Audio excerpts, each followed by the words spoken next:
नमस्कार दोस्तों, स्वागत है आप सभी का आपके अपने YouTube channel all exam guide गुरु पर। दोस्तों, स्क्रीन पर जो आप टाइम टेबल देख रहे हैं ये हमारे लाइव क्लास का टाइम टेबल है। इस वीडियो में मैं आपके लिए जनरल अवेयरनेस का प्रैक्टिस सेट पेपर लेकर आया हूं 40 क्वेश्चंस का। तो ये लेटेस्ट एग्जाम पैटर्न पर आधारित प्रैक्टिस सेट पेपर मैं सॉल्व कर रहा हूं। आप भी मेरे साथ साथ सॉल्व करिए और अंत तक रहते हुए देखिए कि आप 40 में से कितना स्कोर गेन कर पाते हैं। तो चलिए शुरू करते हैं वीडियो। सबसे पहला प्रश्न ये रहा स्क्रीन पर। तो जनरल अवेयरनेस का प्रैक्टिस सेट पेपर सभी एग्जाम्स के लिए इंपॉर्टेंट। सबसे पहला प्रश्न ये रहा स्क्रीन पर। अयोध्या में जो राम मंदिर बन रहा है उसकी लगभग ऊंचाई कितनी होगी? यहां पर सही उत्तर क्या हो सकता है? तो अयोध्या में जो राम मंदिर बन रहा है इसकी ऊंचाई जो है 161 फीट होगी। ऑप्शन नंबर सी इस प्रश्न के लिए सही उत्तर हो जाएगा। अच्छा, राम मंदिर बनाने का कॉन्ट्रैक्ट किस कंपनी को मिला है ये आप मुझे कमेंट करके बताइए। नेक्स्ट क्वेश्चन देखते हैं। आइस हॉकी जो है किस देश का राष्ट्रीय खेल है? एग्जाम में ये क्वेश्चन 100% इंपॉर्टेंट है। आई हॉकी जो राष्ट्रीय खेल है यह है कनाडा का। ऑप्शन नंबर बी यहां पर सही उत्तर हो जाएगा। आइस हॉकी कनाडा का राष्ट्रीय खेल है। नेक्स्ट क्वेश्चन देखते हैं क्या पूछा गया है। ये रहा स्क्रीन पर। निम्न में से प्राकृतिक प्लास्टिक इनमें से कौन सा है? तो यहां पर प्राकृतिक प्लास्टिक की संज्ञा दी गई है। आप इसके लिए संज्ञा समझ सकते हैं, प्लास्टिक की तरह प्रयोग कर सकते हैं इसका, और प्राकृतिक प्लास्टिक का इसमें ऑप्शन होगा लाख। राइट आंसर हो जाएगा। लाख को प्राकृतिक प्लास्टिक माना जाता है। नेक्स्ट क्वेश्चन देखते हैं क्या पूछा गया। अगला प्रश्न, खादी और ग्रामोद्योग आयोग अधिनियम किस वर्ष पारित हुआ था? वेरी इंपॉर्टेंट क्वेश्चन है। खादी और ग्रामोद्योग आयोग अधिनियम जो है 1956 में पारित हुआ था। राइट आंसर हो जाएगा। नेक्स्ट क्वेश्चन देखते हैं क्या पूछा गया है। किस राज्य की विधानसभा ने विधान परिषद को भंग करने का प्रस्ताव पारित किया है? तो यहां पर सही उत्तर क्या हो जाएगा? तो विधान परिषद को भंग करने का प्रस्ताव जो है आंध्र प्रदेश की सरकार ने पारित किया है। राइट आंसर हो जाएगा। नेक्स्ट क्वेश्चन देखते हैं क्या पूछा गया है। जब उत्पादन शून्य के बराबर होता है तो परिवर्तनशील लागत कितनी होती है? तो जब उत्पादन शून्य के बराबर होता है तो परिवर्तनशील लागत भी शून्य होती है। अर्थशास्त्र से रिलेटेड क्वेश्चन है। ऑप्शन नंबर बी यहां पर सही उत्तर हो जाएगा। नेक्स्ट क्वेश्चन देखते हैं। निम्न में से सुनामी नाम किसे दिया गया है? तो राइट आंसर हो जाएगा समुद्र के नीचे उठती तरंगों को सुनामी नाम दिया गया है। ऑप्शन नंबर डी यहां पर सही उत्तर हो जाएगा। नेक्स्ट क्वेश्चन देखते हैं क्या पूछा गया है। अगला प्रश्न, बंगाल में द्वैध शासन तंत्र की शुरुआत किसने की थी? तो यहां पर सही उत्तर हो जाएगा बंगाल में द्वैध शासन तंत्र की शुरुआत रॉबर्ट क्लाइव ने की थी। ऑप्शन नंबर ए इस प्रश्न के लिए सही उत्तर हो जाएगा। नेक्स्ट क्वेश्चन देखते हैं। भारत के विभाजन के बाद संविधान सभा में सदस्यों की संख्या कितनी रह गई थी? तो भारत के विभाजन के बाद में संविधान सभा में सदस्यों की संख्या 299 रह गई थी। राइट आंसर हो जाएगा। ऑप्शन नंबर बी यहां पर सही उत्तर हो जाएगा। नेक्स्ट क्वेश्चन, पूंजीगत व्यय के पर्याप्त वृद्धि या राजस्व घाटा किसकी वजह से बनता है? तो क्वेश्चन आपसे यहां पर पूछा गया है पूंजीगत व्यय में पर्याप्त वृद्धि या राजस्व घाटा किसकी वजह से बनता है? तो राजकोषीय घाटा। राइट आंसर हो जाएगा यहां पर ऑप्शन नंबर बी। ये बहुत इंपॉर्टेंट क्वेश्चन है, कई एग्जाम में आपने इसको देखा भी होगा अगर आपने इससे पहले एग्जाम दिए हैं। नेक्स्ट क्वेश्चन देखते हैं क्या पूछा गया है। भारत के विभाजन के बाद संविधान सभा में सदस्यों की संख्या कितनी रह गई थी? तो राइट आंसर हो जाएगा 299 सदस्य रह गए थे संविधान में विभाजन के बाद में। नेक्स्ट क्वेश्चन देखते हैं क्या पूछा गया है। अगला प्रश्न ये रहा स्क्रीन पर। निम्न में से किस अनुच्छेद के अंतर्गत भारत में एक राष्ट्रपति होता है? तो राष्ट्रपति से रिलेटेड अनुच्छेद यहां पर अनुच्छेद 52 है। ऑप्शन नंबर अनुच्छेद 52 इस प्रश्न के लिए सही उत्तर हो जाएगा। नेक्स्ट क्वेश्चन देखते हैं। राज्यसभा का पहला सत्र कब आमंत्रित किया गया था? राज्यसभा का पहला सत्र कब आमंत्रित किया गया था? राइट आंसर हो जाएगा 13 मई 1952 को राज्यसभा का पहला सत्र आयोजित किया गया था, आमंत्रित किया गया था। राइट आंसर हो जाएगा। नेक्स्ट क्वेश्चन देखते हैं क्या पूछा गया है। अगला प्रश्न, निम्नलिखित में से राज्य लोक सेवा आयोग के सदस्यों की नियुक्ति कौन करता है? तो राज्य लोक सेवा आयोग के सदस्यों की नियुक्ति राज्यपाल साहब करते हैं। राइट आंसर हो जाएगा ऑप्शन नंबर राज्यपाल साहब प्रश्न का सही उत्तर है। नेक्स्ट क्वेश्चन देखते हैं। राष्ट्रपति देश में आपात स्थिति की घोषणा किसमें लिखित परामर्श प्राप्त करने के बाद ही कर सकता है? तो राष्ट्रपति देश में आपात स्थिति की घोषणा किसके लिखित परामर्श प्राप्त करने के बाद कर सकता है? तो संघीय मंत्रिमंडल इस प्रश्न के लिए सही उत्तर हो जाएगा। संघीय मंत्रिमंडल के परामर्श के बाद ही प्राप्त कर सकता है। नेक्स्ट क्वेश्चन देखते हैं क्या पूछा गया। अगला प्रश्न, किसी राज्य में विधान परिषद की स्थापना और समाप्ति का प्रावधान भारतीय संविधान के किस अनुच्छेद में है? तो किसी राज्य में विधान परिषद की स्थापना और समाप्ति का प्रावधान अनुच्छेद 169 में है। राइट आंसर हो जाएगा ऑप्शन नंबर अनुच्छेद 169 इस प्रश्न के लिए सही उत्तर हो जाएगा। नेक्स्ट क्वेश्चन देखते हैं, वह प्रधानमंत्री कौन है जिन्होंने अपने कार्यकाल के दौरान संसद अधिवेशन सत्र में भाग नहीं लिया था?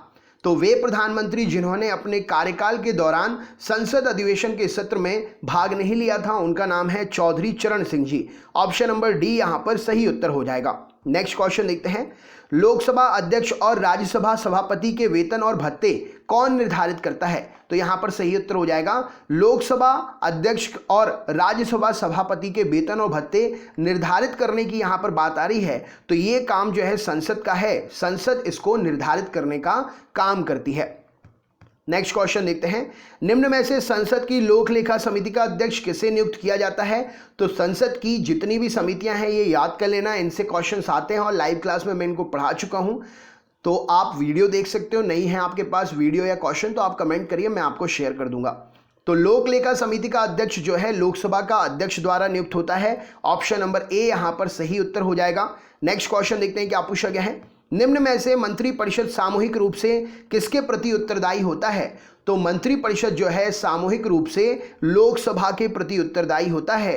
राइट आंसर हो जाएगा लोकसभा। नेक्स्ट क्वेश्चन देखते हैं क्या पूछा गया। अगला प्रश्न, बंगाल में द्वैध शासन तंत्र की शुरुआत किसने की थी? तो बंगाल में द्वैध शासन तंत्र की शुरुआत रॉबर्ट क्लाइव के द्वारा की गई थी। ऑप्शन नंबर रॉबर्ट क्लाइव इस प्रश्न के लिए सही उत्तर हो जाएगा। नेक्स्ट क्वेश्चन देखते हैं क्या पूछा गया है, महात्मा गांधी ने भारत में पहला अपना जनभाषण कहां पर दिया था? तो महात्मा गांधी ने अपना पहला जनभाषण भारत में वाराणसी में दिया था। ऑप्शन नंबर वाराणसी इस प्रश्न के लिए सही उत्तर हो जाएगा। नेक्स्ट क्वेश्चन देखते हैं, भारत का पहला तेल संशोधन कारखाना इनमें से कौन सा है? तो भारत का पहला तेल संशोधन कारखाना इनमें से दिग्बोई का है। दिग्बोई रिफाइनरी किस राज्य में है? ये कमेंट बॉक्स में राज्य का नाम बताइए। नेक्स्ट क्वेश्चन देखते हैं, निम्नलिखित में से किसे सिविल सेवा का जनक कहा जाता है? बहुत इंपॉर्टेंट क्वेश्चन पूछा जाता है। सिविल सेवा का जनक लॉर्ड कॉर्नवालिस को कहते हैं। ऑप्शन नंबर सी यहां पर सही उत्तर हो जाएगा। नेक्स्ट क्वेश्चन,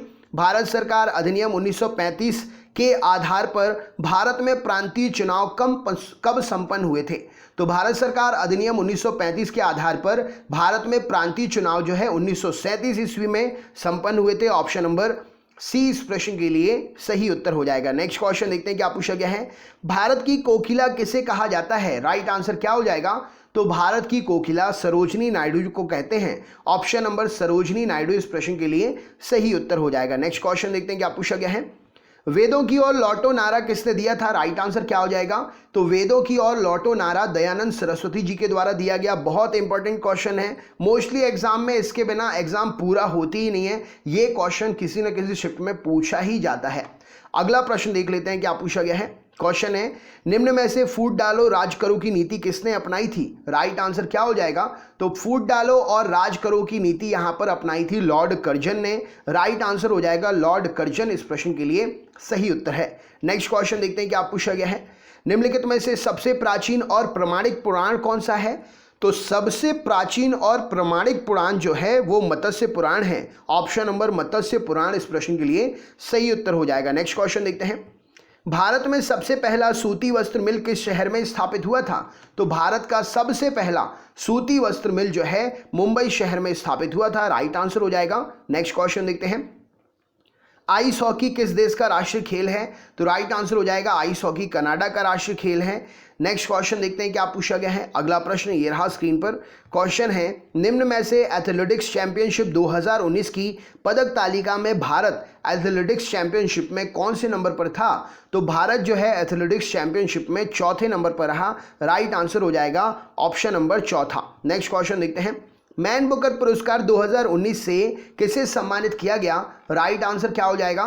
तो मैन बुकर पुरस्कार 2019 से जोखा अलर्थी को जो है सम्मानित किया गया है। राइट आंसर हो जाएगा। नेक्स्ट क्वेश्चन देखते हैं क्या पूछा गया है। भारत में आखिरी बार एसोसिएशन गेम्स कब आयोजित किए गए थे? तो माफ करिएगा, भारत में आखिरी बार एशियन गेम्स कब आयोजित किए गए थे? तो 1982 में। राइट आंसर हो जाएगा ऑप्शन नंबर बी, 1982 में भारत में आखिरी बार एशियन गेम्स आयोजित हुए थे। नेक्स्ट क्वेश्चन देखते हैं। हाल ही में आईसीसी महिला क्रिकेट ऑफ द ईयर का खिताब किसे दिया गया? Very important question. Right answer क्या हो जाएगा इस प्रश्न के लिए? तो स्मृति मंधाना इस प्रश्न के लिए सही उत्तर हो जाएगा। हाल ही में आईसीसी क्रिकेट महिला ऑफ द ईयर का खिताब किसे दिया गया? तो स्मृति मंधाना के लिए दिया गया। नेक्स्ट क्वेश्चन देखते हैं क्या पूछा गया है।